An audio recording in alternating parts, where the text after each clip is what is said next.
আসসালামু আলাইকুম everyone. Job circular today YouTube চ্যানেলের পক্ষ থেকে সকলকে জানাচ্ছি শুভেচ্ছা। আশা করি সকলে ভালো আছেন। বাংলাদেশ পল্লী বিদ্যুতায়ন বোর্ডে বিশাল একটি চাকরির নোটিশ প্রকাশিত হয়েছে। এই সংক্রান্ত সকল বিষয়ে আপনাদের সাথে বিস্তারিত আলোচনা করব।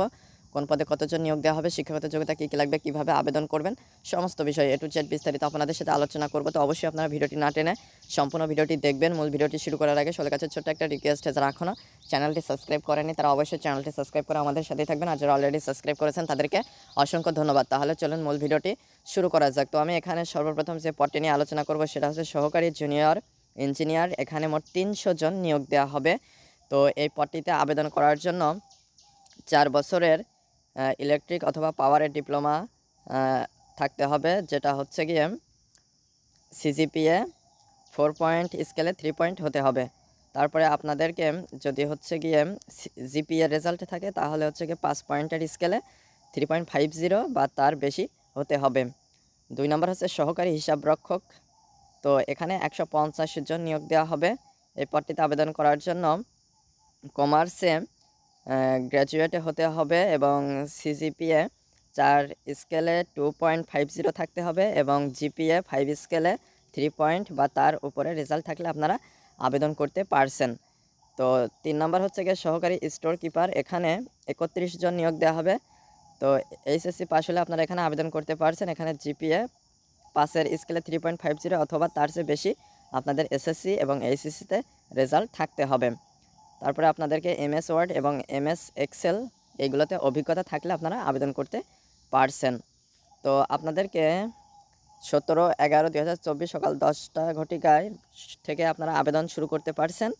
তো যারা আবেদন করতে চাচ্ছেন অবশ্যই অনলাইনের মাধ্যমে আবেদন করতে হবে। আর আপনাদের বয়সটা অবশ্যই 18 থেকে 30 বছরের ভিতরে থাকতে হবে 17/11/2024 এই তারিখ অনুযায়ী।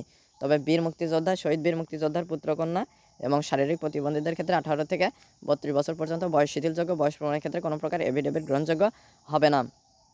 তো এখানে যারা আবেদন করতে চাচ্ছেন আপনার যে কোনো একটা ডিভাইস থেকে যে কোনো একটা ব্রাউজার সিলেক্ট করে brcbhr.teletalk.com.bd ওয়েবসাইটে প্রবেশ করে আপনারা খুব সহজে কিন্তু ফর্মটা পূরণ করে আবেদন করতে পারছেন।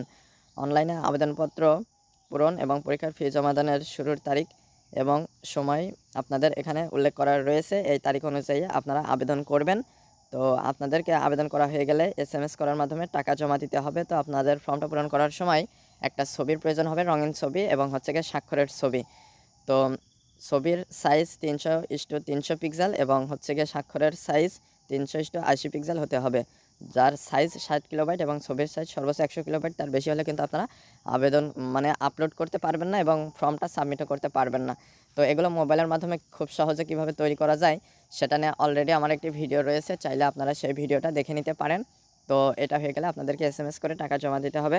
প্রথম SMS-টা করার জন্য BREBHR সবগুলো বড় হাতের অক্ষর স্পেস দিয়ে ইউজার আইডি দিয়ে 16222 নম্বরে সেন্ড করে দেবেন। তারপরে আপনাদেরকে দ্বিতীয় SMS-টা করতে হবে।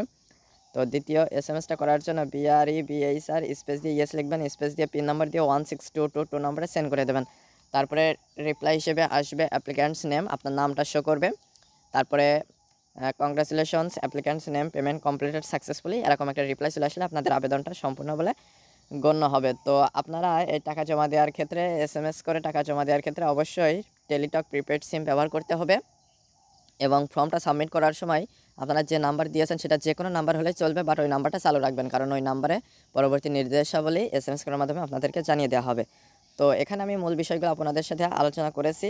আশা করি মূল বিষয়টা বুঝতে পেরেছেন। তো কোনো প্রশ্ন যদি থাকে তাহলে সেটা কমেন্ট করে জানাবেন। ধন্যবাদ সবাইকে।